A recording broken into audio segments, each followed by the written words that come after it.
everybody, welcome back to my garden. So today I'm just going to take you all on a nice leisurely walk through the garden to show you all that's blooming here in Zone 7B in Tennessee. It's mid-May and absolutely gorgeous. There's so much to see. So much has bloomed out in just the past 2 weeks since I did my early May garden tour. This is going to be a little bit different. I'm going to just play some nice music in the background because we have a house being built up by the road and all of that noise is traveling up towards us, and I don't want the video to be ruined with all the sounds of construction. So let me know if you like this format, if you enjoyed this video, and I can do more like this in the future. But let's go ahead and take a walk through the garden.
All right, you guys, thank you so much for joining me on this mid-May garden walk.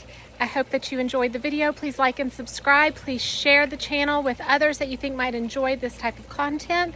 I am so excited to be sharing my garden with you guys. So I will see you in the next one. Happy gardening.